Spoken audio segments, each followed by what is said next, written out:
Hello and welcome to Dyslexia Explored. I'm Darius Namdaran, your host, and today I've got an entrepreneur, investor, and an author of a book that I'm really looking forward to called The Dyslexic Edge. I really love this title. Haven't read it yet, but it sounds I just love if someone chosen a title like this, it's going to be great. Jamie Waller, it's great to have you here on the podcast.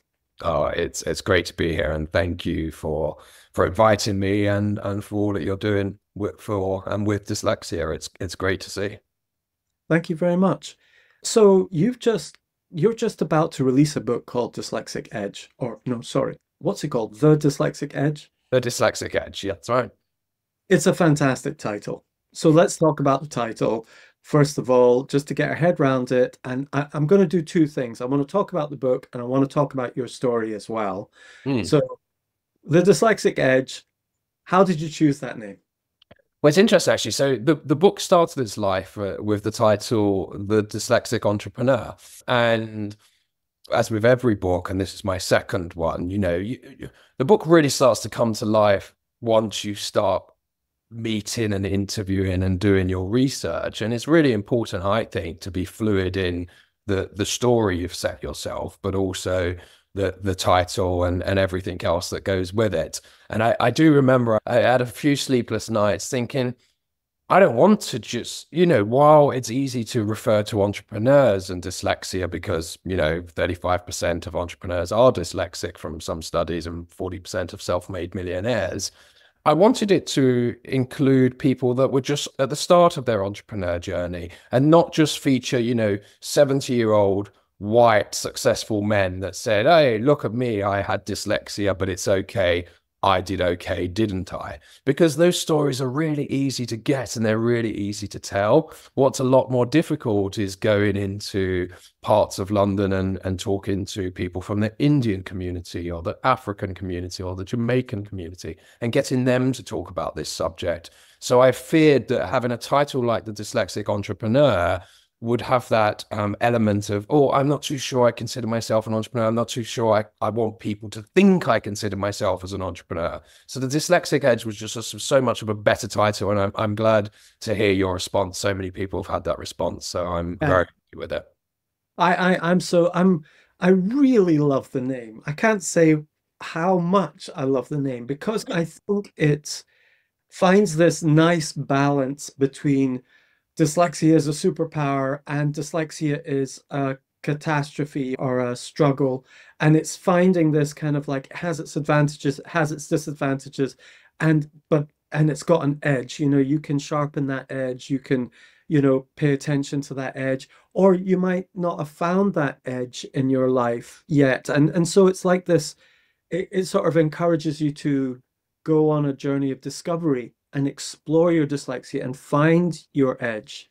It really does. And also, one person's dyslexic edge may be very different from the other, right? And it Mm. might not be your dyslexic edge might have been what made you an entrepreneur, but it might not be the reason you're an entrepreneur and stuff like that. And I'm with you, Darius. I mean, I get a bit uncomfortable with the world at the moment going around saying dyslexia is a superpower. And of course of course it is very powerful. And there's lots of studies to prove that. But it is also an Achilles heel for many people at one stage of their life, if not throughout their life. I mean, my own dealings with dyslexia was awful as a child.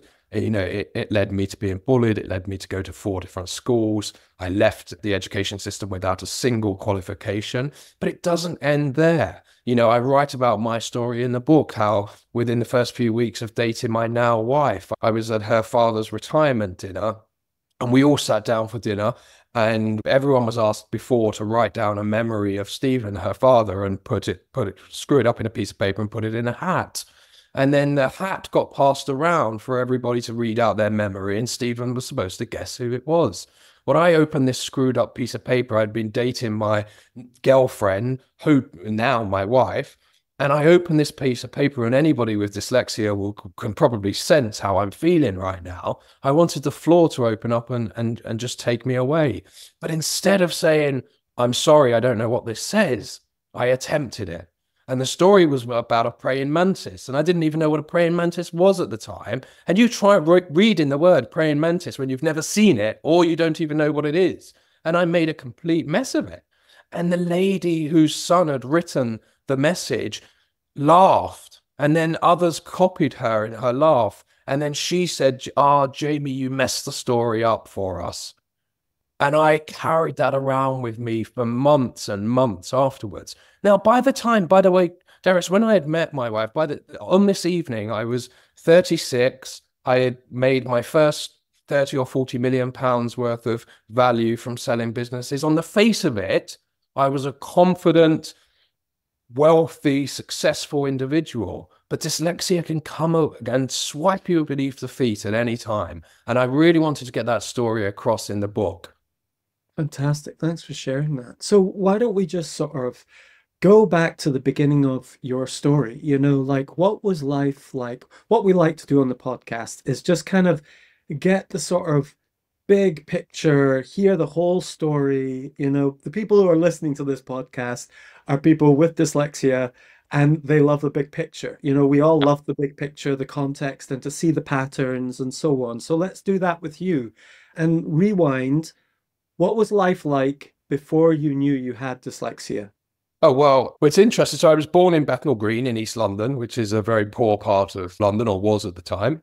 I was born with dyslexia. I have ADHD. I'm colorblind, and I was poor. So the statistics for me doing okay in life were pretty low. But actually, dyslexia was one of the more powerful ones, I guess. Because by age 5, I was really fortunate. I was at a local fete in Hackney, and my mother and I saw a motorcycle team, kids riding around on motorcycles doing displays. And I said to my mum, "I want to do that." And my mum was a very nervous character, and she went and spoke to this person that was running this motorcycle display team. And they said, "Well, it's just for disadvantaged children from Hackney." Well, we lived on the border of Hackney. We were in Bethnal Green. And my mum said, "Well, is it possible for us to get involved?" And, you know, I was, "Please, mum, please, mum." And actually, I think I put that day down to my dyslexia. I put it down to that big picture thinking. I could see that this was an opportunity that I didn't want to miss. Grew up, you know, in a 2-bedroom flat above a shop in Bethnal Green. And this gave me, I could see the opportunity in this. And I was fortunate to be given the opportunity to go to a selection course a few months later, which was 1 week away from home. At 5, that was quite daunting. And you went on this selection course, and it was a military-based motorcycle display team. So you would have to go away from home. You'd have to do various fitness tests and all of this stuff at age 5. And then 2 months later, you found out if you got a place or not. And there's 40 children in this team that range from age 5 to 16. And I got home one daytime, and there were some letters on the floor. My mum and I walked straight up the stairs, and she opened these letters, and we were waiting for the letter, right? And she turned around and she faced me and she said, "I'm so sorry. It's not good news. You didn't get in." And I just I dropped to the floor and cried. It was a complete overreaction, but I wasn't in control of my actions. And my mum quickly said, No, I'm sorry. I'm joking. You got in." Oh, wow. And she felt terrible. And that was really the change of my life. So I was in that motorcycle display team for 11 years. Every single weekend and every school holiday, I left Bethnal Green and I stayed away from home, which was tough, but it was great because it learned me discipline. It taught me discipline. It taught me that there was a bigger world out there. And we put on local shows all up and down the country. We were like a traveling circus. But I got to hang out with 40 different children, all from disadvantaged backgrounds, but at all different stages of life and all different backgrounds, you know, people, Black people, Asian people, poor people, not so poor people, people with drug addict parents, people with alcoholic parents. So it was really, it was very educational. You know, the motorcycle part of the display team, people think it sounds pretty crazy putting kids on motorbikes. I'm now the main sponsor of that team, by the way, and have been ever since I left, and have also served as chair. But the motorbikes are just the feature. The motorbikes are just there as a tool. What actually is happening in that team is it's bringing children and discipline together to give them a better opportunity in life. So I was in that team, and it was a military-based display team. So we had rank services. You started, and eventually you would apply for, and if you were successful, become a lance corporal, and then a corporal, and then a sergeant. And I went all the way through that team until I was 16, when I finally left as team captain. And as team captain, age 16, I was managing 40 other children, which was just great leadership skills. But between all that, I had the most horrendous time at school. So in my primary school, I loved it. And as with many people with dyslexia, I scored well until about age 9, when they sort of changed the scoring from, effort to attainment. And then I started to struggle. And then by age 11, when we were all going off to secondary schools, I lost my friend network overnight, because I wanted to go to the same secondary school that they wanted to go to, which was the nicer one in Bethnal Green called Rains. And I simply didn't get in because of my 11-year-old test results. And that was really hard for me, because my friends were going off there and I was going off to a different school.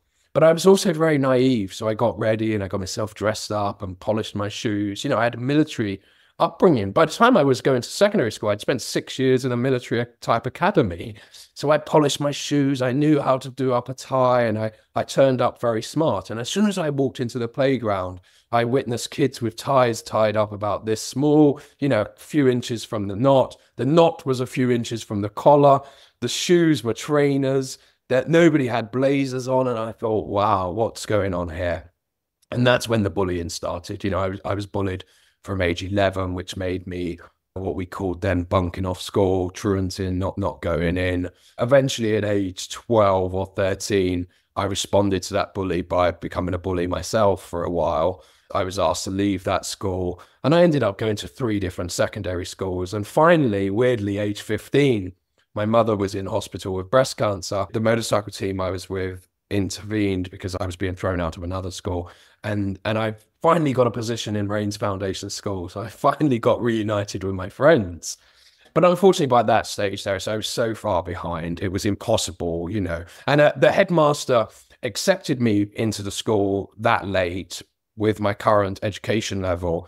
I now know because his mum had just passed with breast cancer, and he wanted to support me. And I remember clearly the day that he told me that they would give me a place there. He said, "I need one thing from you, Jamie.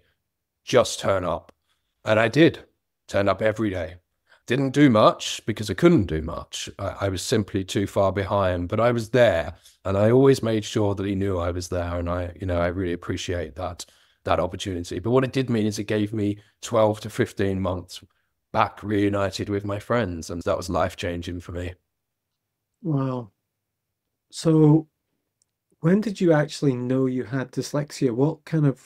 At what point was the wake-up call for, oh, this isn't just me being difficult, this is actually a thing? So I've never really thought about that. I know when I was diagnosed, but when did I realize? I think probably in my late 20s. I set up my first business. I set up my first real business, 21. I set up a couple of small, I was a window cleaner and a car salesman. But I reckon sort of a few years into that, I realized that I just simply couldn't get stuff. It was frustrating because I was an avid reader. I would grab business books about everything because I wanted to learn how to be, I simply wanted to be rich because I'd grown up so poor. So I would read all these business books and highlight and fold pages and make notes, but none of it stayed in. It was hugely frustrating for me. So I think at around 26, I realized, and remember, dyslexia wasn't, I left secondary school in 1996, age 16. Dyslexia wasn't spoken about then. So I reckon 26 to 28. And it was actually, I was working at the business that I had set up called JBW. And my PA at the time, Tracy, said to me, I think she jokingly said to me, that's your dyslexia again. And I remember being quite hurt by it and sort of brushing it off and not saying anything by it. And it was on the back of my mind. And then all of a sudden I thought, oh, actually, Tracy doesn't care that I'm dyslexic. So then I started to rely on her a bit more. And I would jokingly say to her, can you check that because of my dyslexia? and she would start checking things. It was one of the most powerful things that ever happened to me, Darius, was getting somebody that I could, someone that wasn't going to be embarrassed of me. I wasn't going to be embarrassed. They wasn't going to be ashamed. And actually, we needed each other. I was the leader. I was the person who owned the company. I paid her wages every month, but I really relied on her to do what I was doing too. And we made a great team. And I think that was a big change for me, and one that I really try and get other people, younger people with dyslexia, to start to think about. This moment you can talk to somebody else about it, the better. But then I went quiet on it again, to be honest with you. Tracy left the business and I started to sort of hibernate on how I could deal with it without anybody knowing. But when I sold my first business, age 36, strangely, I decided that I would like to try and do an MBA because I love business. So like any dyslexic kid with no education, I wrote to Stanford University, Berkeley University, and the London Business School, because I thought if I want an MBA, I want it to be from one of the big prestige universities. And I got an interview, and I went to LBS in London, and I presented to them a case that said, wouldn't it be amazing if you took somebody with no formal education and gave them an EMBA, an executive MBA? And at that interview, they said to me, do you think that part of your lack of education is due to dyslexia? And I said, I'm not sure. I don't think so, because I just wanted to get given this position. And they said, would you do a test? So I did a test and came back with dyslexia, but LBS accepted me. LBS thought I sold myself to them. This would be a case study. But unfortunately, once I got into LBS, it was simply too tough for me, and I left a few months later. But I did weirdly sit a few months of an EMBA at one of the most prestige business schools in the world, which was my little way of sort of putting two fingers up to the education system that had so badly let me down up until that stage. So while I didn't get an MBA, something inside really ticked, and it gave me so much more. It was kind of like I could have if I wanted to. Yes. It was my way of saying to the education system, it's my choice now. Yeah. So your formal diagnosis, did that happen at the MBA time, or did that happen really early on in school? No, 36. Okay, so you kind of figured you probably had dyslexia earlier, but you weren't quite sure, sort of thing. I don't know if I wasn't quite sure. I was probably sure, but I was purposefully in denial because I didn't want it. I saw it as a huge weakness and didn't want people to know if I had it. So I spent all that time trying to cover it up. Yes. You know, handwriting still today is outrageously awful. Yeah. Because I thought it was better to be known to have bad handwriting than to be known not to be able to spell. But if my handwriting was bad enough, they wouldn't know I couldn't spell. Yeah, because they can't read it. Absolutely. Classic strategy. Just exactly. So I spent my entire, I'm 45 now. So if you think it was 30 until I was 36. And, it coincided with meeting my now wife as well, who was my wife is dyslexic, but my wife went to a very prestigious private school here in the UK, and then went off to university and got a degree in art history, and then went on and got a job in art. And I was like, oh, this is crazy. So you can, even with dyslexia, you can do all this. And that meant that we were a team now. We could talk about it, right? And that gave me the confidence and the comfort to go, hey, I'm dyslexic. And that's continued since then. So, but it's only 9 years. If you think about it. It's only 9 years. And in that 9 years, I've been fortunate enough to get married, have two children, one of them who more than likely will probably be diagnosed with dyslexia at the right stage. I've met some of the most interesting dyslexic people on the planet in writing this book, Sir Richard Branson, Paul Orfalea, Duncan Bannatyne, Kelly Hoppen, and it's just been, dyslexia is fundamentally part of me now. And so not only have I embraced it from a personal point of view, but I've really embraced it from a professional capacity too. That's fantastic. So you've got ADHD as well, you said. I do. When did you realize you had ADHD? Because I'm noticing this theme sort of emerging in society where some people get identified with dyslexia, and then they attribute everything to dyslexia, like myself. And then you start realizing, hold on a minute, I got this other stuff going on. And you realize, oh my goodness, have I got ADHD as well? You Yeah. know, when's this going to stop? You know, or it goes the other way around, where you get ADHD identification. Normally in America, it starts first, and then they go, oh, you might have dyslexia as well, you know, and you attribute everything to ADHD. So what's your dyslexia ADHD story then? Well, that is really interesting, actually, and not wanting to name drop too much here, but I was really fortunate that a couple of years ago, 2.5 years ago, I was given the opportunity to spend some time with Sir Richard Branson. And him and I were cycling together one day, and we were talking about dyslexia. And actually, Richard was the inspiration for me writing the book, because we were talking about dyslexia and how most of the content on it is from an academic's point of view and not a case study point of view. And wouldn't it be good to tell the stories in case studies, which gave me the idea for the Dyslexic Edge. But anyway, during that cycle, we were in the Caribbean, and we had to get back on a little boat to go over to Richard's Island. And we were having a chat, and I said to him, how about ADHD? Do you think you might have ADHD? And he said to me, well, probably. But he was just very, you know, brushed it off. And later on that evening, we were talking about my troubles with sleeping. I've always had trouble sleeping. I sleep on average for 4.5 hours a night, or I should say I used to sleep on average for 4.5 hours a night. And Richard wrote down some recommendations for me, having previously suffered with sleeping problems himself. And so when I got back to the UK after visiting Richard, I went to see a doctor that was recommended and started to take some of Richard's. When I left Necker, I should add, I said to Richard, Richard, you do know that you've forced me to do something about this now, because you've taken so much time to write all this advice down that I simply can't. If I was to ignore it, I would feel terrible. And I think he knew what he was doing. So I got back to the UK.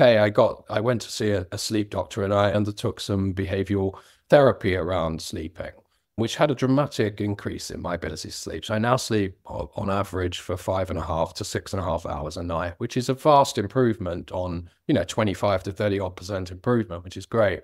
But it was with that sleep doctor who said to me, I think that you may have ADHD, and it's very well aligned to your sleeping habits. Would you consider being tested? So I was only tested just a couple of years ago. So again, I've known about, I've publicly been diagnosed with and accepted my dyslexia for 9 years, and publicly been diagnosed and accepted my ADHD for 2 years. But my ADHD, I mean, I guess it's pretty, I said to my wife, what do you think? And she was, it's obvious. It's quite funny with ADHD, because when you tell people, they glaze over, because they're like, oh, like, we didn't know that. But yeah, look, I would say the most negative thing for ADHD for me, I should mention that I didn't, and I haven't taken in any medication for it. And that's a funny story I'd like to share, actually. But before I do, the only thing that ADHD is really the negative impact on me is the sleeping. I wish when I was younger, I thought not being able to sleep was a superpower, because I could work more and work harder. As I mature a bit, I realize that that's a silly view of sleep, and I would like to improve upon it. But if I may, when I was diagnosed with ADHD, the doctor said, well, these are the 3 different medications, and this is the pros and cons of each.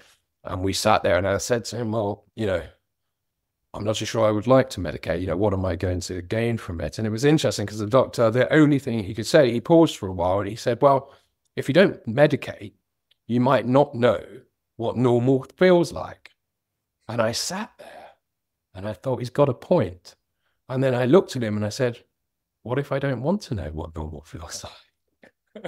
So I decided not to medicate for it, and I wouldn't medicate for it. But also, I'm a father of two young girls, and you start to, every decision you make for yourself, you make on behalf of them too, is a strong feeling of mine. So I was also sat there thinking, well, if I medicate for it, and one of my daughters is diagnosed with it, how would I feel about them medicating for it, etc. So, but most of the effects of ADHD on me, I think, are hugely positive. Lots of energy, quite restless, etc., etc. But the sleep bit is something that I would like to get better at. This podcast is sponsored by DyslexiaProductivityCoaching.com, which helps you organize yourself creatively with a productivity system for Apple devices. Okay, so we've covered so much.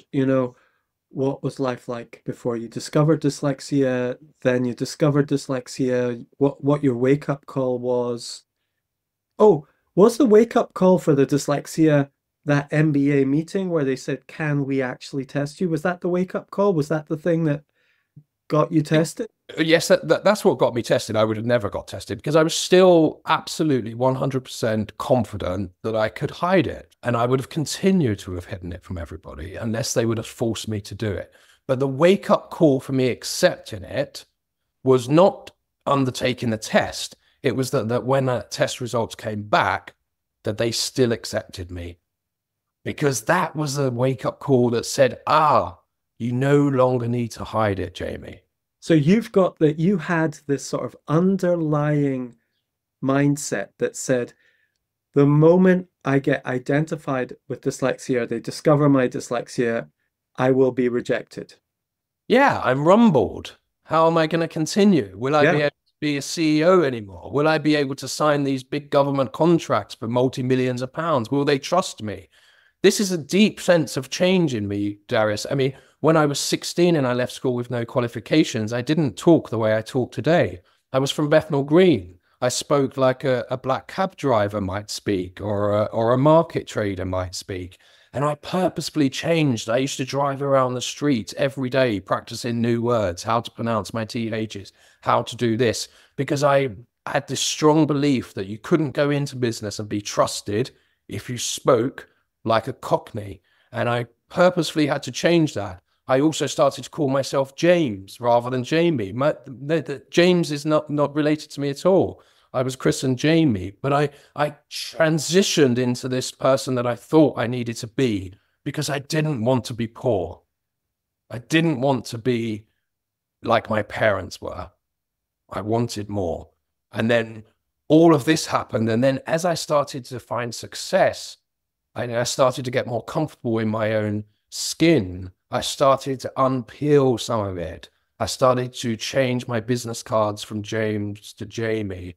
I started to introduce myself as Jamie.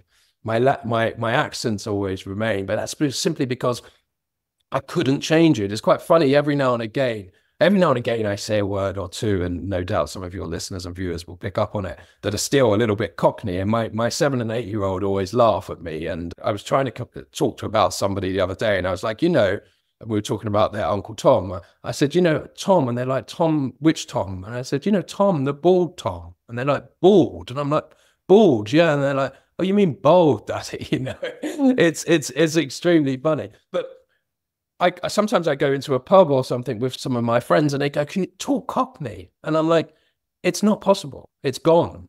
It's been a long lasting change. Asking me to stand up in a pub and talk Cockney is like asking me to stand up in a pub and talk Indian. It's impossible. It would just be insulting to everybody. Yeah. But you can see I made all of these changes to try and fit into a society that I thought required me to fit in that capacity.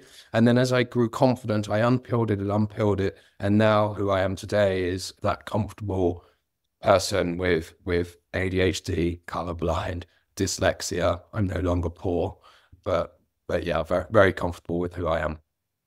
So what advice would you give these young people that you're sort of got in your mind in terms of, they might want to become rich like you, and they might think, well, maybe I need to do the same. What advice would you give yourself going backwards? Like, let's just go back.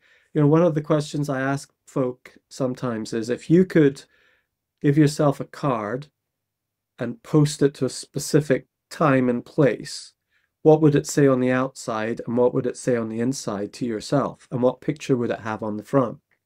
What version of Jamie would you send it to? So I think me at 16 was a very difficult time, Bethnal Green, uneducated, didn't know what life held for me, knew I wanted to be out of Bethnal Green and make money. So I would be 16. The picture on the front of it would be of a heart. The message on the front of it would say, no better time, open now. And inside of it would say that an old saying my mum used to use over and over again, which is love and confidence is all anybody needs to succeed. the moment I accepted who I was when I started to grow real confidence, because until then, I was just an imposter.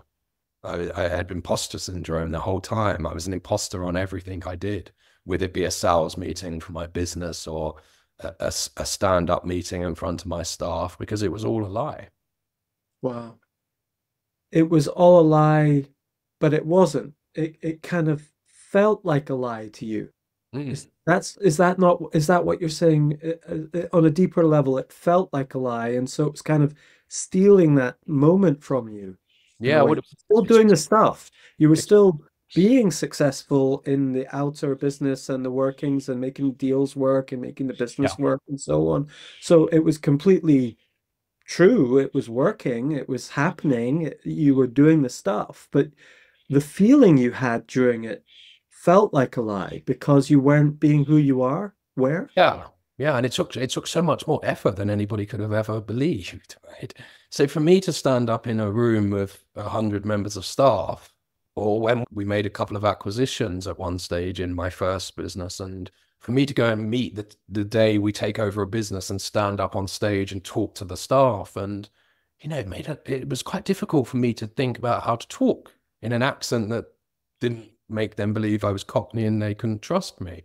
It took a lot of effort for me to have the confidence to make them believe that I know what I'm going to do and their jobs are going to be safe with me, because I didn't have the confidence in myself. So I felt like it was, I became very good at putting on this display. But then when I went home or I got away from it all, I could peel off all of the outer covers, open a bottle of wine, slouch in front of the TV for an hour. All the things that I'd never wanted anybody to see or know about me. I was James. I wore a suit. I spoke well. I drank sparkling water when we went to the pub. And when I went home, it was a different story. Yeah. You were Jamie who slouched and was a... I don't know about the slouching, but I definitely drank wine. So I think this is just so fascinating and helpful for audiences to listen, hear, and absorb. So do you think that when you started to accept your dyslexia, it was like being able to build your confidence on top of something stronger? So what you're basically saying, what I'm hearing you say, is pre-accepting your dyslexia, you were, on the face of it, a multimillionaire, success at business. You'd done the full cycle, started, built, sold, and got the rewards of it. And yet you're feeling something hollow inside in terms of your confidence. Your confidence wasn't as solid as you might expect on the outside. And then you discover dyslexia, accept dyslexia, and then your confidence really started to build out from the inside and strengthen. Do you think it's all tied to that dyslexia awareness? Or some people might be saying, oh, it's because you got the money and that gave you the confidence. Well, it's interesting, isn't it? I mean, and I think there is an element of truth in that. It's really easy to find rich, successful people talk about how dyslexia didn't hold them back. Look at how great I am. Look at me. And I used to dislike that because I used to think, well, it's not that helpful.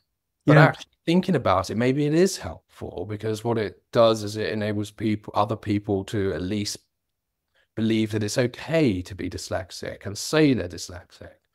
Obviously, I can't answer because I'm fortunate that I had made significant amounts of money before I did get comfortable with it. I really don't know. I wish I could answer it. I wish I could answer it. What I do know is that the sooner you are transparent about it, the sooner you can grow your own level of confidence about who you are, and the more successful you will be. So I guess a way I could answer it, Darius, because I want to be misleading to any of your listeners or viewers by saying, yes, I would have owned up to it, even the terminology I use anyway, regardless of my wealth output. I'm not too sure I would have. What I can say is that if I had got to terms with it and been comfortable with it and been accepted with it early on, I am without doubt so confident that I would be more successful, or I would have been as successful faster than who I am today. Fantastic. What a great answer. That really answers the heart of the question, because people are weighing up, should I even pay attention to dyslexia? Should I talk about it? Because a lot of people are like, oh, dyslexia, well, I've learned how to read. It's not a big deal now. I don't need to pay much attention to it. But then, I mean, I remember when I was diagnosed at age 35 as well, 35, 36 too, when it come to think of it. And Richard Branson came to mind at that point. Isn't it funny how Richard Branson, he's done a lot for dyslexia and is all the way through. And I thought to myself, well, maybe people who've got dyslexia have got hacks to share with me that I haven't thought of. And then I read about Branson, and Branson goes on famously about how he writes everything down in a notebook, and if he doesn't write a note down, he won't remember it. Yeah. And I thought to myself, oh, I do a bit of that already. Maybe I should do more of that. And I did. And it was really very, very helpful. Yeah. And then there's other things that come along that are really helpful when you just pay attention to it. I agree. And I said a little while ago that dyslexia is a superpower. I believe is an important narrative, but it's a narrative that shouldn't be used on its own, because dyslexia is also an Achilles heel, and people should accept that and get comfortable with that. But I mean, Richard Branson was, the reason that I wrote this book. Richard has been a confidant of mine over the last year and a half while writing the book. He's a great person to talk to on this subject. The charity that he's working with, Made by Dyslexia, in this space is amazing. It's great at doing everything Richard is great at doing, getting big names, big people to have serious conversations on this subject. Recently they got the mayor of New York to commit to undertaking dyslexia training for every teacher in New York. They've got Beatrice along to their offices in London to record a podcast to talk about the connection with dyslexia and royalty across the world. And we need more of that, but it doesn't always need to be Richard, Jamie Oliver, Keira Knightley, Steve Jobs, to name a few. It can also be Joe Bloggs. It can be somebody who has just landed their first £50,000 a year job, age 21, and stuff like that. Because one thing's for certain is that I think people need to feel that they can relate. And it's really difficult. It would have been very difficult for me in a 2-bedroom flat in Bethnal Green to have looked at Richard Branson and gone, I can achieve that. Yeah. But actually, the guy who lived down the road, who was driving a Golf GTI convertible, I remember him well, an Indian chap called Barry, who owned an Indian restaurant over on the Isle of Dogs. Now, he inspired me daily. And even when I didn't see him, I saw his car. So there was always a connection to inspire me. And when I walked past Indian restaurants, I thought, oh, that's what Barry does over in the Isle of Dogs. I wonder how many people are in there. How does it make money? I started to become interested. So I think you want to be inspired by, certainly for young people, but maybe for anybody, you want to be inspired by things that you feel are reachable, are achievable. And I think it's really valuable to tell that message from a dyslexia point of view by using case studies like we've done in the Dyslexic Edge. So, one of the things I was really confident to do was get a diverse bunch of people to tell their stories. So, we do have a couple of billionaires in there. Sir Charles Dunstan from Carphone Warehouse gave me access to himself and gave me his life story. Paul Orfila, the owner of Kinko Print, sold for $2 billion.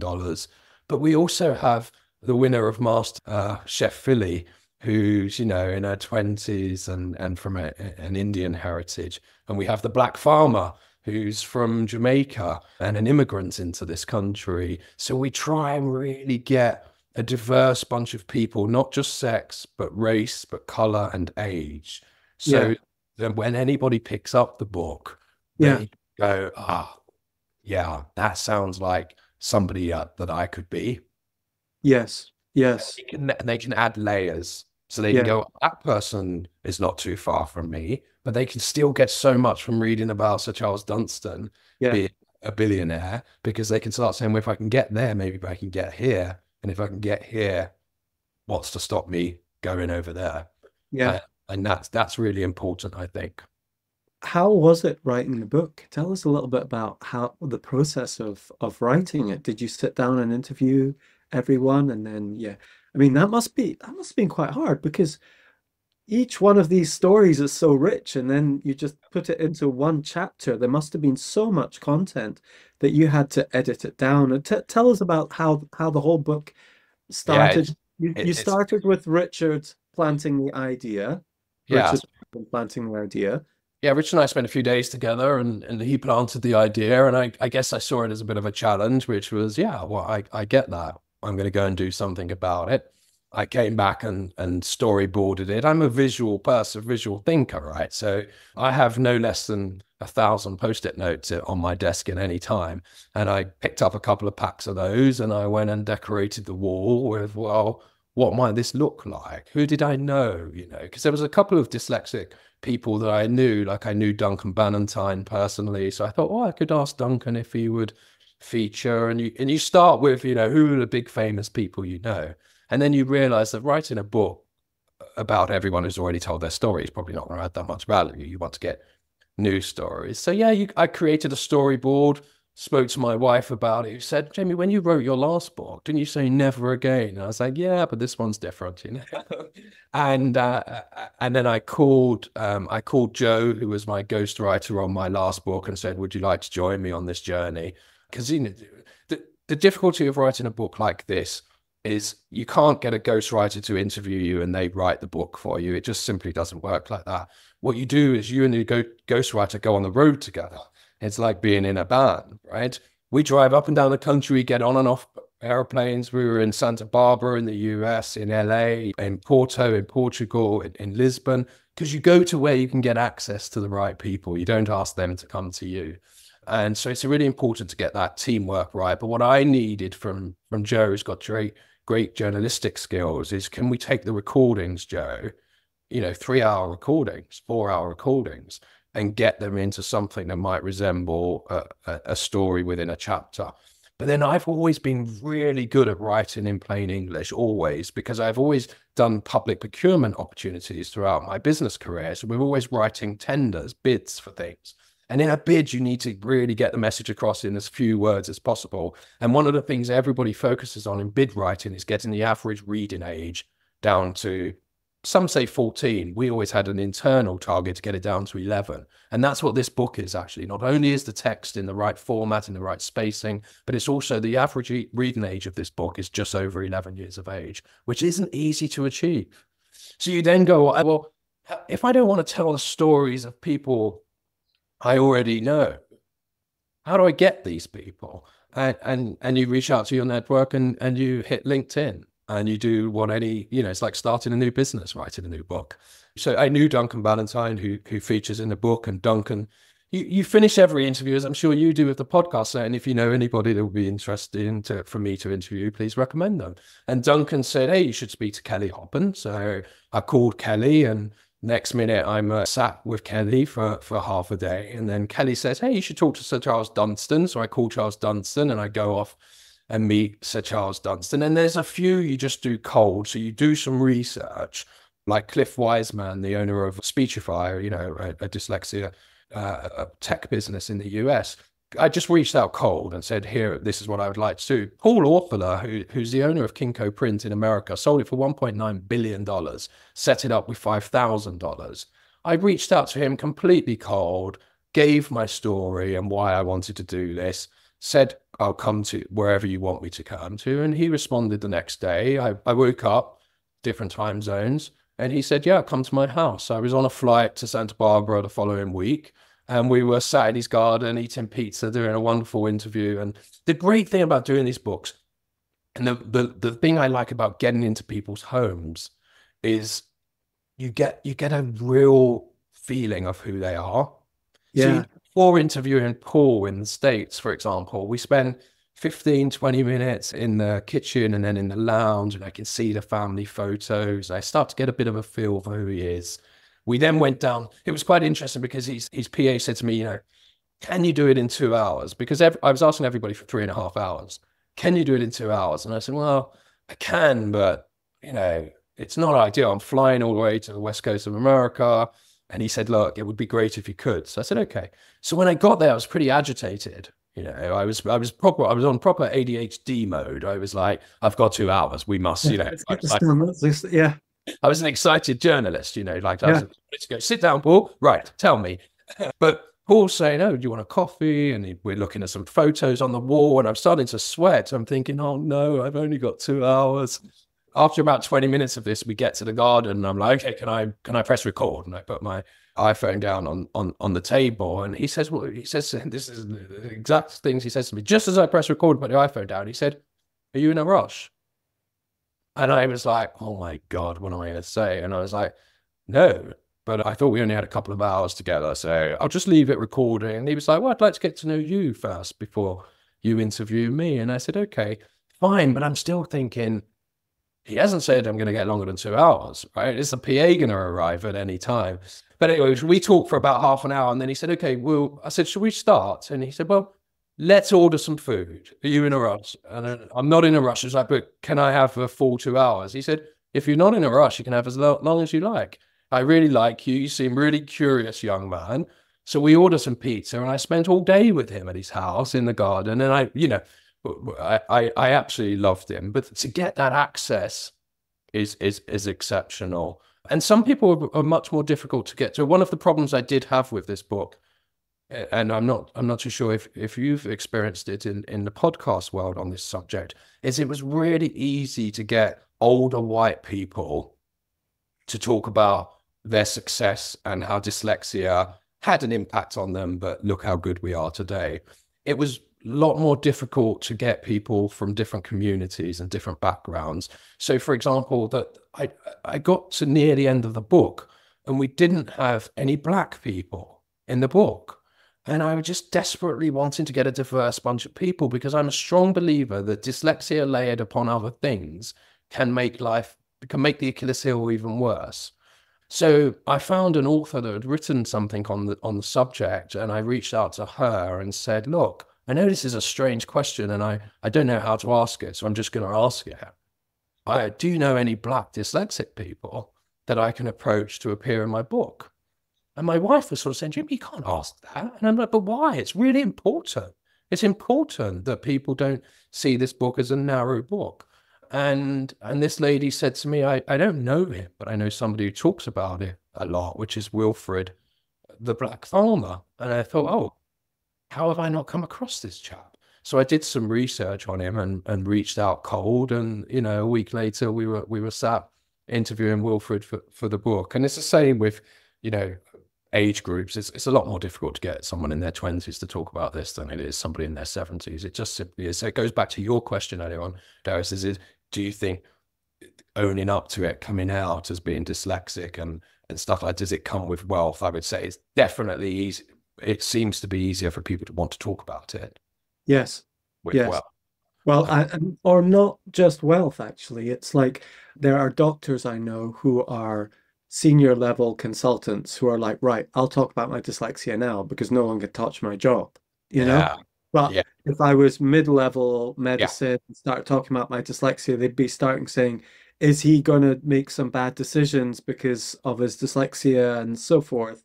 Or is he going to use it as an excuse or a golden ticket? Or, you know, there's a lot of mindset around all of that. And it's like, no, I don't want any favors or anything like that. It's just like, it's a secure environment. Sorry to overcut you there. Secure, point, I think, for the listeners and the viewers is that if someone feels secure enough, that they will. It reminds me, I was listening to a podcast I was flying into the country yesterday, and I was listening to a podcast where there's two hosts, and one of the hosts says to the other host, he was joking around about he had gone to one of these medical facilities where they prescribe you hallucinated drugs. And he had said to the other host, have you ever tried Class A drugs? And this host says, So one host is 70, hugely successful, openly talks about taking hallucinating drugs at this clinic, says to this younger host, mid-20s, have you ever taken Class A drugs? And his response was brilliant. It was like, I think I'm too young and early in my career to answer that honestly. Brilliant.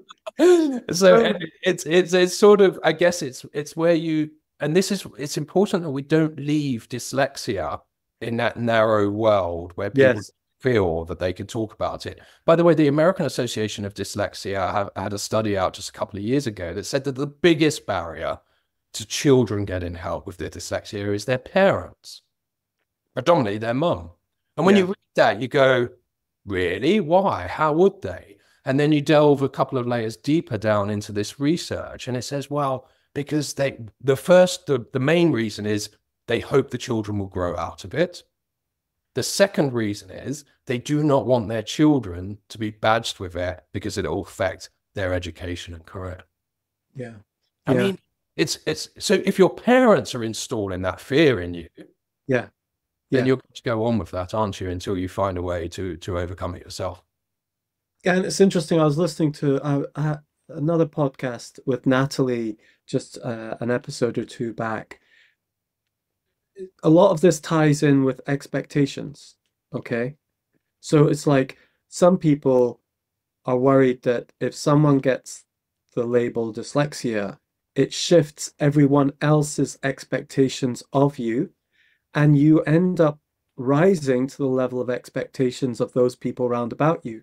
So some people's reaction to dyslexia is, oh, well, I'll just dial down my expectations of you. Yeah. Whereas in other environments, it's kind of like, right, okay, you're dyslexic, right, we'll put in some measures in place, but you're smart, you can do this, don't worry about it, get this done. Still, the expectations stay high. So you can understand why some people parents have that justification, because they're like, I'm worried about, it's quite complex, isn't it? It's neither, do you know what I mean? And in a way, that's why we kind of need to do it societally, so that society adjusts its expectations to dyslexia. It's like, I remember I chaired the community council of my local town for many years, and then I turned to the secretary of it and I said, yeah, I'm tired of the admin. I'm dyslexic and it really just takes it out of me. I can't cope with it. And she's like, you can't be dyslexic. Yeah. You're really smart. Yeah. Well, this whole thing about dyslexia equals low IQ, right? Yeah. Something we have to tear up and put in the bin straight away. One of the things you will really love, actually, Darius, when you read the book, is the work we did, because my co-author on the book was Dr. Helen Taylor, who has been studying dyslexia for her whole career. And Helen has been doing some amazing research and more recently some studies on actually that rather than believe that people are born with dyslexia, and when you have dyslexia, some of the positive traits that go with that are big thinking, visualization, etc., etc. She puts across that actually people are born either exploiters or explorers, and that 85% of the population are born to exploit. That's how their brain works. And roughly 15% of the population are born to explore, and how that was absolutely vital to begin with, because explorers would go out of the camp to find new parts of land, new food sources, etc., etc. And then they would bring that back to camp. And then the majority of the people would then exploit that opportunity while they go off and explore some more. And now what a beautiful narrative this is. Now, if you believe that actually you weren't born with dyslexia, you were born as an explorer, and a different way of learning the written word is one of the things that sit beneath that. But so are the big thinking, and the other positive traits. Now, that research needs to be tested and tested some more, because that narrative seems to make so much sense to me. Yes. So much sense to me. And that's why there's a disproportionate amount of people with dyslexia that are self-made millionaires, that are entrepreneurs, that are famous, etc., etc. It's purely because they're exploring all of these opportunities, but they heavily rely on people to then exploit them when they find them. Yes, it's fantastic. The podcast called Dyslexia Explored. Exactly. What a coincidence, eh? And that's it. But wouldn't it be? We are explorers, aren't we? Yes. We have this tendency to really be fascinated by the intersection of different disciplines. You know, if you look at people with dyslexia in their different roles, whether they're a doctor, a researcher, an entrepreneur, whatever it is, they tend to be the ones who live on the overlap of different disciplines and they pull knowledge from one to the other. You know, it's like, you know, the classic business strategy of you discover one technology or insight in one sector, and then you go, oh, what if we took all of that and we put it into this other sector here? We could completely transform that sector. No one's thought of it. Exactly. And it happened. And this is Helen's hypothesis on why so many successful entrepreneurs are dyslexic, is because they are exploring new opportunities all the time. And also they think globally. They don't think narrowly. They think outside of the box on everything. Like you say, well, this is used here. Great. Well, how could it be used over there? And they see those opportunities so clearly. What they're not so good at doing is exploiting them. So they have to make sure that they put the correct team around them or work within the right environment to do so. You know what I'd love to pick your brain on is this dyslexic edge. Okay. So, and the superpower side of things. You know, I heard someone say that people don't have superpowers, even though they look like they're really expertly good at something. I mean, even the book Bounce talks about this, doesn't it? The 10,000 hours of intentional, deliberate practice with feedback makes you world class at something. And it's when you take that edge and you repeat it and repeat it and sharpen it and sharpen it and sharpen it and make incremental improvements and gains, that then eventually after 5-10 years, you become this overnight, takes 10 years to become an overnight success sort of thing. People go, oh my goodness, you got the superpower. And you're like, no, I don't. It might look like that on the outside, but it's actually, in my opinion, taking a slight edge maybe that you've got inherently, Yes. but intentionally improving it, honing it, developing it until it looks like a superpower. I couldn't agree with you more. And I think it's very easy to say this is dyslexia and these all of the strengths that come with it. And one of those strengths might be, you know, perseverance. Let's choose perseverance. But what that might actually show is that perseverance doesn't naturally come with dyslexia. It comes later. And that's the bit that I don't think we have studied enough. It's not that you're born with a superpower. It's that you're born with a different thought process. And with that thought process, you have some valuable things to attribute to it, to exploring and big thinking. But the perseverance probably comes with it, probably is the one thing within those lists that is created through the hardship of dyslexia. And as much as I hate to say that, and I hate to say it because I do not think it is useful for everybody to go around and simply say dyslexia is a superpower, look at me. Because if you do, it sort of reaffirms that we should continue with the status quo. We should continue not supporting children. We should continue making it difficult for them because they will be good anyway. Look at them. I think that narrative needs to be tore up and screwed and threw in the bin.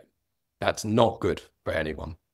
Fantastically said. And I think, you know, it kind of ties back to what you were saying. If you had, you know, owned your dyslexia sooner, you would have been as successful faster or more successful in the same time. And I think that opt out of, oh well, dyslexia is a superpower, don't worry about it, you'll find your groove eventually, sort of thing. And you're like, no, that it's not a pass. It's not a pass. And it's also, and I keep on repeating it, but I do it for effect. It's also an Achilles heel. Yeah. So all of the people I interviewed in the Dyslexic Edge, I didn't just want to hear about how they went from 0 to hero. I wanted to understand the difficulties they faced as a child, but also the difficulties they may face now. You know, some funny anecdotes from that. So Sir Charles Dunstan said that even today, every time he has to write car phone warehouse, he still writes crap phone warehouse. He simply can't do it. This thing made £3 billion and he simply can't even get the name right. And he said it frustrates the hell out of him because he just he says, I know what it's called. Yes. But I can't get it down. But, you know, these things are, they're painful, right? They're painful. I've done quite a bit of TV work in the past, and, you know, I can arrive on a live radio show or a live TV show or just a TV show and ad lib. But you ask me to stick to a script, and the panic sets in, right? And that's really difficult. So regardless of the success I've obtained, that's still going to be an Achilles heel for the rest of its life. I hate anybody looking over my shoulder. If I'm writing or something and my wife comes up, I say to my wife sometimes, how do you spell something? And she will overlook my shoulder. She would look over my shoulder to see what I'm writing for the context. And I'd be like, freeze. I'm like, get away. Don't do that. Because still the panic sets in, you know, reading in public. Like the teacher coming up and looking over your shoulder and discovering what you're doing. It's that same feeling, isn't it? So it's been with me even now. So I would say for the first 36 years of my life, I wasn't living to my full potential because I was hiding the fact. For the last 9 years, I'm living to 95% of my potential, but I'm still 5% that's holding me back. It's still the 5% that doesn't allow me to read in public. It's still the 5% that doesn't allow me to have somebody look over my shoulder while I'm doing some work. It's still the 5% of me that's worried about writing on a whiteboard in a busy room without significantly scruffy writing where they can't understand what I'm writing anyway. Will it ever go? I don't know. Would I like it to go? Absolutely. Yeah. But I can't walk around with a T-shirt on saying I'm dyslexic. So there's not always great opportunity to be able to explain on why you're about to make what in other people might view as significant errors.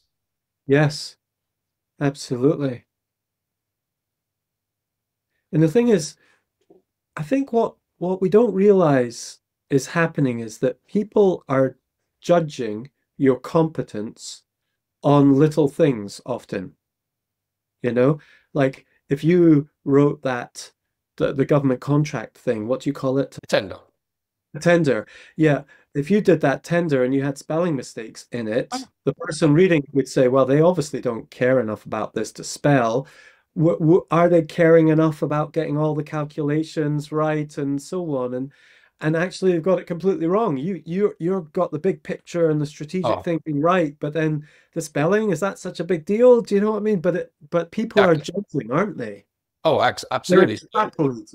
We interview Edward Keelan in the book, who's a partner at Octopus Ventures, you know, one of the biggest capitalists in the UK. And he says, look, the reality is that, you know, it's okay for everyone to go around saying spelling doesn't matter, people will understand it anyway. But he says, you know, VCs get hundreds of pitch decks in every hour. The ones they see spelling mistakes on go straight in the bin. They think the person hasn't cared enough to get someone to check it before it's come to them. It's a filter process. Yes. But that's with the written word. And I know we're not here to talk about other prejudices, but I think it's worth pointing out. But can you imagine if you're dyslexic and a Scouser? Yeah. I say Scouser, by the way, because my wife's half Scouse and half Geordie. Or if you're dyslexic and you're a Cockney, like me, or you're dyslexic and you have a Jamaican accent, it becomes more and more difficult. Yes. Yes. So what sort of tools are in your tool bag? Here's one of the questions I often ask people. It's like, often we have challenges and then we find things that really help. What sort of things do you find really help you with your challenges, whether practical tools, people, systems within your organization? You know, what sort of things really help you? I mean, I can read off 5 or 10 that are pretty standard for most, but one, I think the most valuable tool ever is to simply say, I am dyslexic. Right. That is the most powerful thing anybody can do. But we have to accept that for some people, that's easier than others. Yeah. where you are in your career, in your financial situation, who you're saying it to. Not many people are going to turn up at their job interview and say, by the way, I'm dyslexic, for example. But, you know, tools for public speaking, for example, I'm very, very good. I prepare, you know, so I do prepare. I didn't used to prepare. I used to ad lib everything, but I do prepare. And I think getting to a room early, for example, and having visual connections with things that you want to say. So I would be quite good at, for example, getting to a room and seeing, okay, at the back end of the room, there's a blue door. That's going to remind me to talk about how the Conservative government did this, because I can relate the blue to the Conservative government. You know, something over there that's stacked high, there might be some boxes in the far corner stacked high, is going to remind me to talk about the year that we made our most significant profits. And that takes a lot of prep, but it works. It works to just visualize things. Putting that into everyday use, you know, trying to remember numbers, trying to remember names. I'm useless at remembering people's names. So I have to connect them, you know, I have to go, okay, so that he's called Tom, my wife's brother's called Tom, and then instantly there's a solid connection to it. So that's probably the tool I use every day, is that connecting the dots to make sure that I can remember things. I also now use every day, I'm dyslexic, so don't expect something from me that you might not get, right? But I'm fortunate enough to be in a position to do that. But also in the book, what we do at the end of each chapter is we take the person's, how they deal with certain things, and we list them. So what we call them are tips for non-dyslexics to think like a dyslexic thinker. So for example, I can, you know, I can read a few of them here. So we've sort of got, do the hard things first. This was from Cliff. You know, Cliff knew that to become an entrepreneur that he wanted to be, he would have to learn to code. So yeah, it wasn't easy for Cliff. Couldn't code because spelling in coding is just like spelling in the English language. You get it wrong and you keep on getting it wrong. So he had to work tirelessly night in, night day to do that, but not putting the difficult things to one side because of your dyslexia, because you can learn for dyslexia to be less of an issue with you. You know, my wife is significantly better at spelling and reading than I am. My children never laugh at my wife when she reads to them their bedtime stories. They once or twice a week laugh at me for getting things wrong. And the book is full of tips like that. You know, think laterally, practice visual thinking, as I just said, which is, you know, really do start to think in visualization. Another thing that we found really powerful with Kelly Hoppen, for example, the famous interior designer, was the using music to set a state of mind. So when Kelly has to do certain tasks, you know, if she's designing in the studio, she would talk about having to play sort of 80s pop music because it's what really got her in this state of flow. But if she was doing something, you know, like having to read her accounts, she would have to completely change that to be more something like classical music or no music at all. But it's amazing what those external inputs have an effect on those with dyslexia. And obviously for people like myself with ADHD too, I can't deal with too many external noises unless they're my external noises. You know, I've got to be in control of that situation. Otherwise it becomes quite panicky. But yeah, the book is full of tips. So there's 3 for each chapter. There's 14 chapters. So there's 40 odd tips in there. Hold the book up and show it to us so we can see it.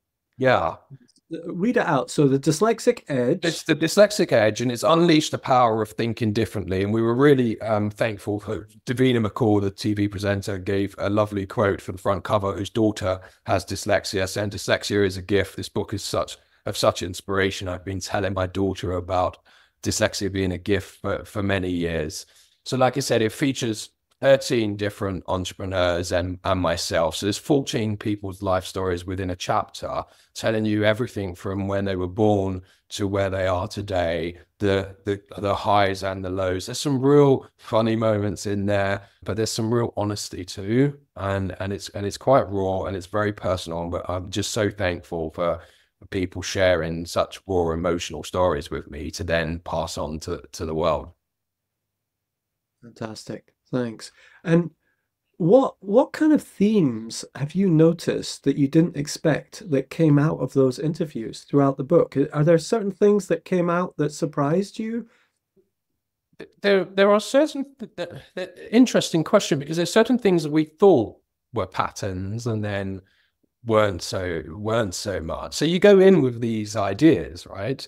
But I mean, one of the things that there is definitely a connection with sleep issues and dyslexia, regardless of ADHD, and you can see that through almost everybody, but bar one person in the book. But you find with the older people get, when you're interviewing them, the more of their life they're trying to cover in a 3-hour interview, some things don't seem as relative to them. So it could have been all of them by chance. But sleep, there is a significant amount of people with dyslexia that have suffered some form, if not an extreme form, of bullying to themselves during life. There's definitely a connection between dyslexia and the feeling of injustice, that those with dyslexia feel a real sense of power around any injustice. They don't like to see it. And it's actually one of the reasons I would argue that many go on to set up business, because they feel a sense of injustice to themselves or a sense of injustice to somebody else. And that's why they create something, create a better product or a better service. What else did we see? We see a real connection between dyslexia and exercise, actually, later on in life. It normally comes with success, but there's definitely a connection between that, giving everything its energy and now moving that energy on to their personal life and their personal well-being. I would say the biggest one is probably the sense of injustice, though. So I think we see that in everyone. I won't spoil the story, but it's not unusual for quite a few people in this book to have been arrested at some stage in their life for something. That dealing with authority, sense of injustice is an interesting thing that some researchers should explore more, I would say. Yeah, we did a very interesting podcast with Dr. Martin Bloomfield about the connection between dyslexia and prison, and Yes, dealing with recidivism in prison. And, you know, he told this story about how, because of his dyslexia, he didn't reply to some of the letters and things like that. He didn't read some of the letters, and everything just started to escalate. And he ended up having to go to court because he didn't reply to the letters and all sorts of things. And you realize, gosh, you know, a lot of bureaucracy and a lot of that relies on filling out forms and responding to paperwork and reading and so on. And you can understand why people get unnecessarily snared into trouble. I mean, over 50% of the UK prison population is considered to be dyslexic. I mean, the problem is, you know, and this is why I'm not fully supportive of the narrative that it's just a superpower and it will be okay, because the reality is it's different for everyone. So I would argue with conviction that the over 50% of the prison population are dyslexic. It shouldn't be that number. But it's not going to not be that number because people now believe it's a superpower. It might have a little effect on it, but it's not going to change it from 52% to 12. What's going to change it from 52% to 12 is governments globally accepting that we human beings created an innovation. We created a technology called writing and reading, and we then told 15% of the population, we're going to design an education system that makes it really difficult for you to learn this new innovation. And then when you find it really difficult to learn it, we're going to tell the world that you have a deficit, and we're going to put you in a disability cupboard, because then we can allocate some funding to it and look like we're doing something about it. That is the reality. And in the conclusion in my book, what I say, and give some compelling reasons for it, is that the impact on the global economy is in its tens of trillions of pounds of not fixing the education system to account for different ways of learning. We simply designed a system that wasn't fit for all people. Absolutely. So I know I've been speaking to you for a while now, and thanks for all this time. What about AI?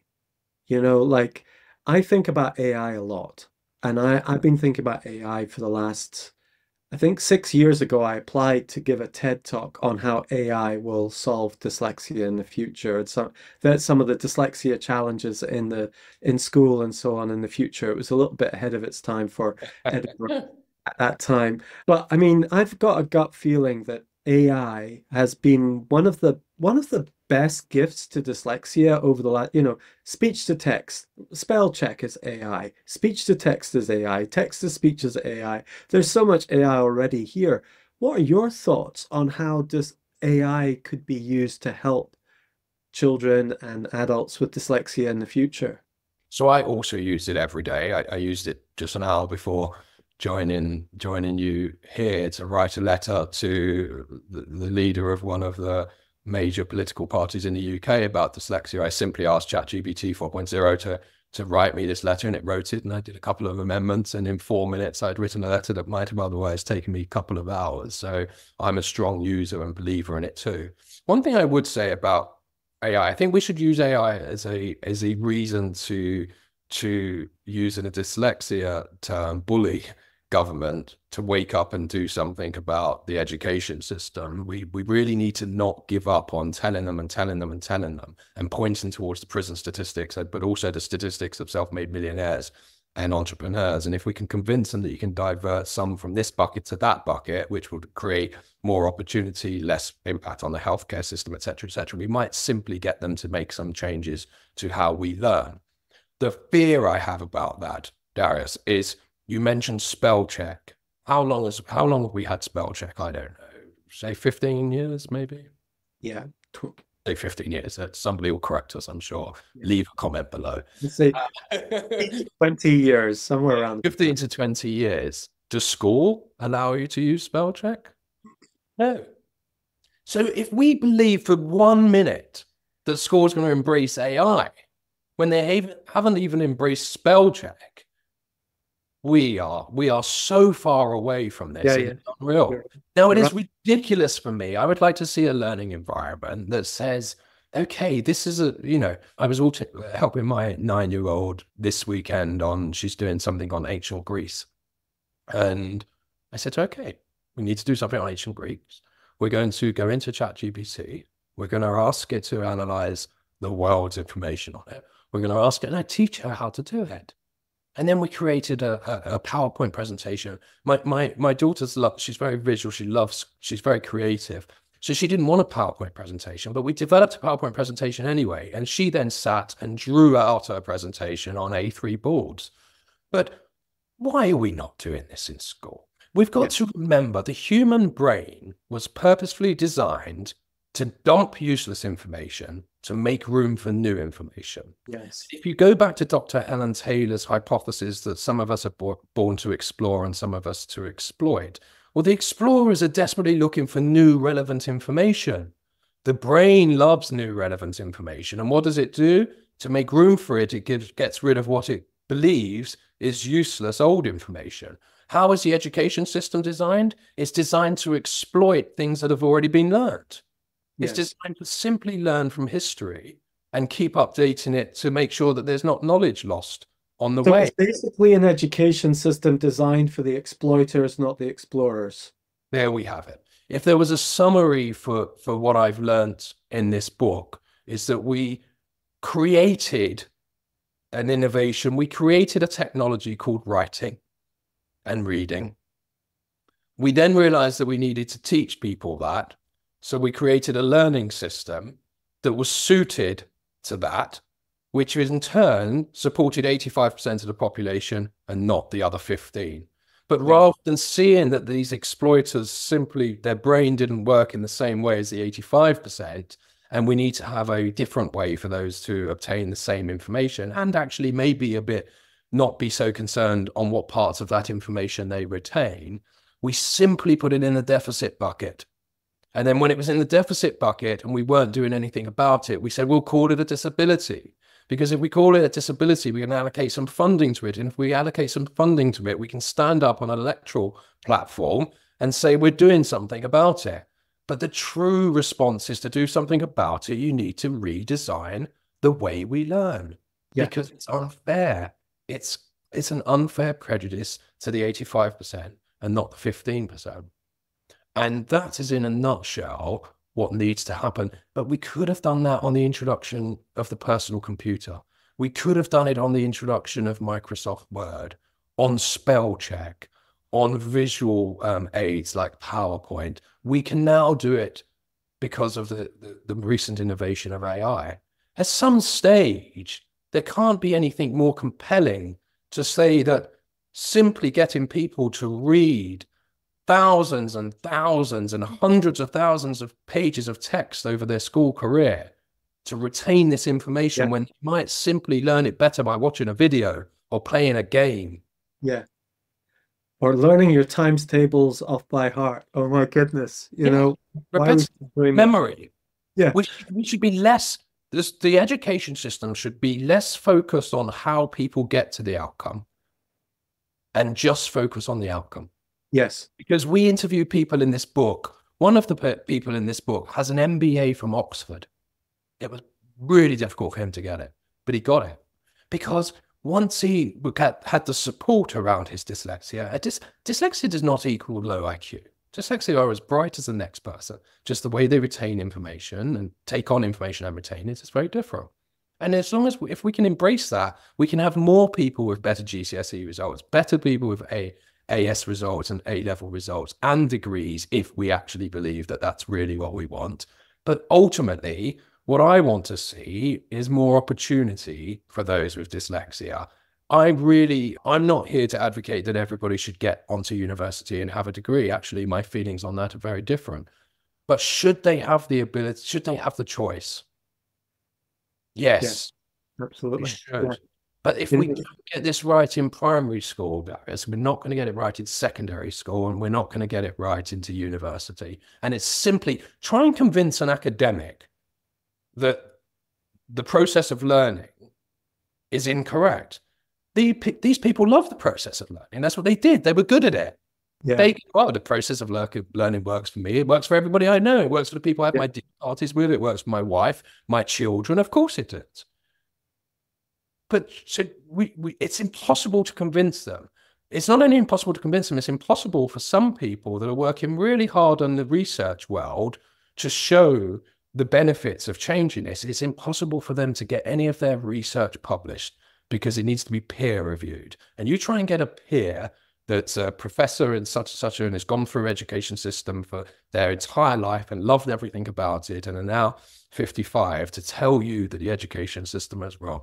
They're not going to do it. So it's down on us. It's down to us. It's down on the community to keep pushing this message, to keep pushing the message to government that we don't want to be in the disability bucket. We don't want to be taken out of class to a special porter cabin for extra support. We want you to redesign some of the classroom settings and the way people learn so it's more inclusive for us. And we would argue that there's benefits for the non-dyslexics to be in that environment too. Fantastic.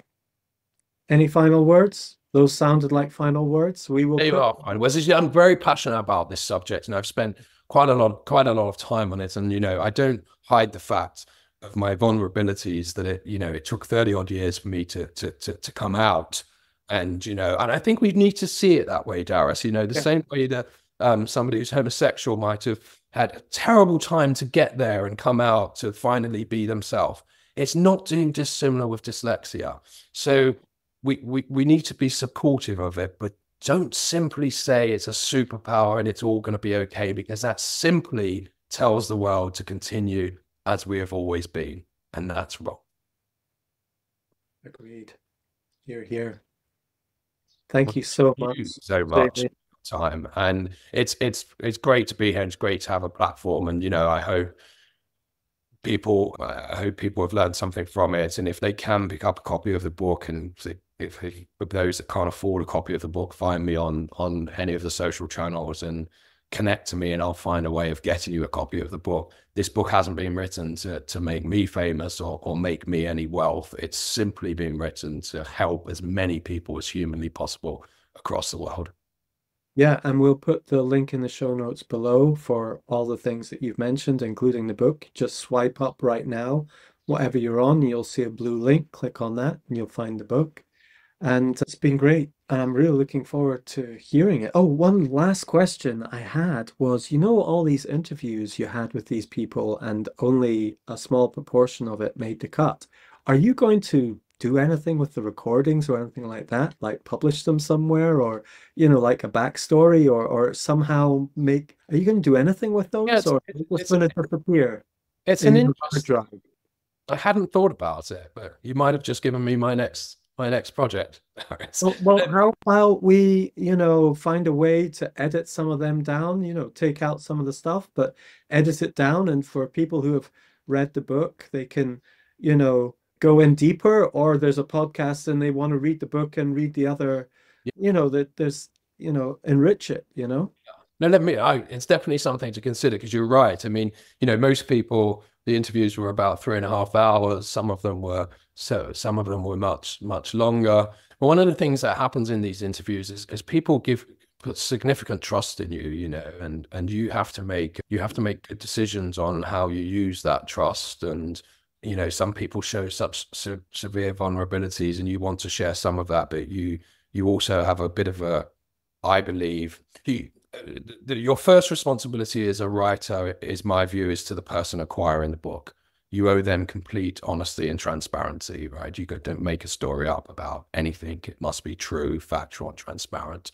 But I do think you also have a responsibility about the contributors who sometimes have invited you into their home, they've relaxed a bit, and they might have said things afterwards when you've listened to it back. You think, oh, I wonder if they actually really would like to have said that. So you do have I think a writer's responsibility to try and get that right and make sure you tell the person's true story and you're authentic to the person that's going to read the book. But ultimately, these are people's lives, and it's important to get that right. So we can definitely do something with some of the notes. I would never share the raw information for obvious reasons. And also I speak a lot and talk about all my vulnerabilities and stuff because, many of these people have become good friends, which is the most fantastic thing about the book. And I hope, they will get a lot from sharing their story too. Yeah, and a few of them are going to come on. Ed Keelan was on the Yes. podcast a few weeks ago and hoping to get Wilfred. I'm texting Wilfred and trying to cat backwards and forwards. Oh, sorry, I wasn't here backwards. Ping pong at the moment. He's difficult to get hold of, Wilfred, Yeah. and he might not turn up to a few meetings, etc. And he's a million miles per hour, and obviously his new project over in Brixton in London is taking up a lot of his time. Yeah. Fantastic. Thank you very much. And looking forward to reading the book. Thank you so much. Appreciate it. This podcast is sponsored by DyslexiaProductivityCoaching.com. It's my day job when I'm not hosting this podcast. Tell me, do you know what you want to achieve in the workplace, but you're struggling with how to achieve it? Maybe you suspect some traits of dyslexia are getting in the way. Well, that's where Dyslexia Productivity Coaching comes in, because we give you a simple productivity system for your Apple devices that harnesses the creativity that comes with your dyslexia. It includes proven methods like note-taking, reminders, speech-to-text, mind mapping, and more, all tailored to your needs. It'll free up your time and help you achieve outstanding results. Book a complimentary call to discuss it with me, and if you do it soon, I may also be available to coach you personally via Zoom. So don't be shy, go to DyslexiaProductivityCoaching.com or swipe up and book it now.